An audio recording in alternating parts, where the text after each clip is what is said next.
I'm not a morning person. Dedicated to being passionate about it. Bodybuilders have become more lazy. People have always thought I lift fake weights. Iran and the United States. You take responsibility for that. Once you were a pro, did you find it to be lucrative to be a bodybuilder? Because I was talking to Paul Dillette recently, and he told me that back in the late 90s, early 2000s, it was very lucrative to be a bodybuilder because you'd sell pictures. It was no social media back then, you know what I'm saying? So, There was no social media. Yeah, you had to sell your pictures and your hats, and did you find it to be lucrative?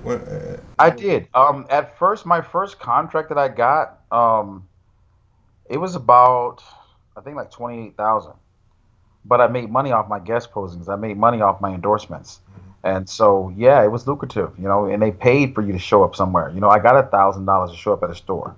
You know what I mean? Sit there for an hour and sign autographs. You got money to show up at these shows, and your guest posting was $3,000-$5,000 a guest post.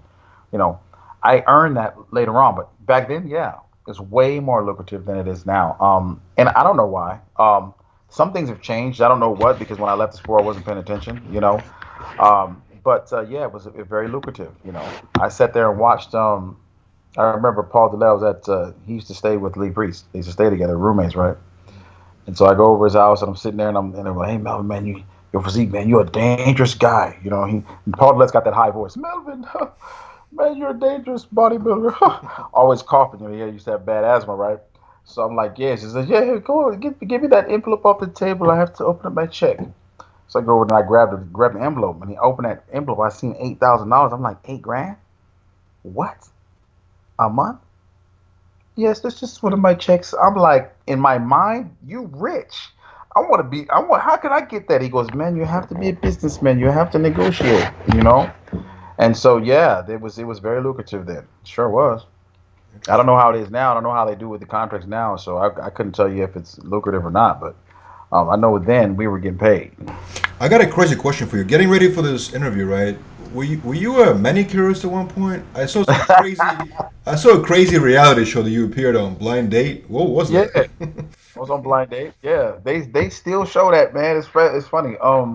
Yeah, I went to a manicuring school. There was a big Vietnamese community where I used to stay when I was growing up, and one of my buddies, Ton, he's like, "Man, I'm about to open up a nail shop, man. You need to go get your license." You know what I'm saying? "Get my license." He's like, "Yeah, you come to the shop, man, and do nails, man. You don't understand, man. The girls be up in there." So I'm like, "Really?" All right, when I go, I try to see if I can do it. And so I went, and I was one of the first guys to pass the course. Yeah, and I went up in there and was working for my buddy. Yeah, you'd be surprised what a chick tell you when you're rubbing her feet. Ooh, they tell you everything. Yes, buddy.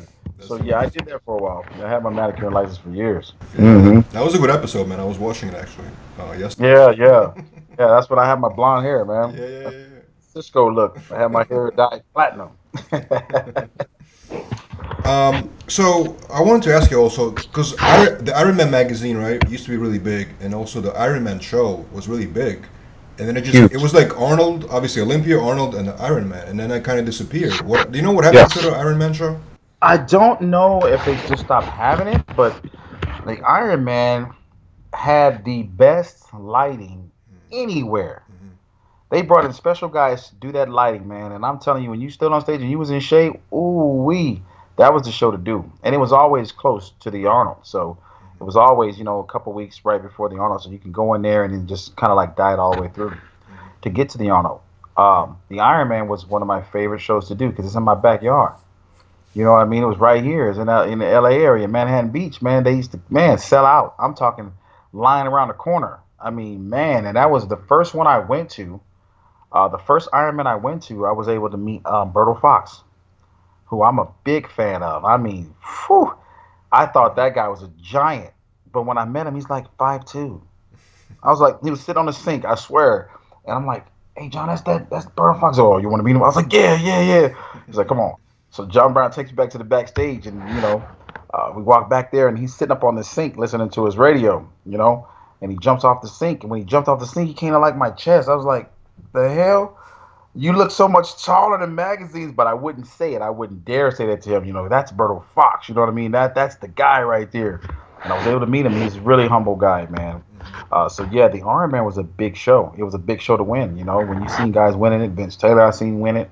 You know, I watched Flex win it, and then being able to compete in that show in my first pro debut, man, hell yeah, that Yeah. was the show, dude. It's I really disappointing. don't know what happened. It's disappointing it just vanished, but that was a really huge They show. need that's a show they need to bring back. I mean, Yeah, really.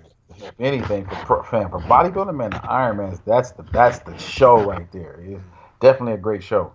Yeah, you know, the Arnold was just a whole another level. They all had their uh, attributes. You know, the Arnold used to pack a house, man. And the Olympia was just the Super Bowl. That's the Super Bowl, you know. So it was always the Arnold Classic, as his Arnold show, you know, with the Lormers, and then back then the convention center was always packed too. You know what I mean? When you showed up, man, just to be on that stage, you were Michael Jackson, bro. You step out that bus, and people used to go crazy. That's Melvin, and to me, I used to giggle like, why are you screaming at me? That's like, come on, man, I'm just me. You know what I mean? And nah, man, you're this and you're that, and when you're bringing tears to people's eyes, that's crazy, bro. I mean, to me, I'm just like, wow, it was so much different. I don't know how it is now because I've only been to a couple, but yeah, the Arnold had its draw, and then when you got to the Olympia, well, the Olympia is the Olympia. But those three contests, yeah, man,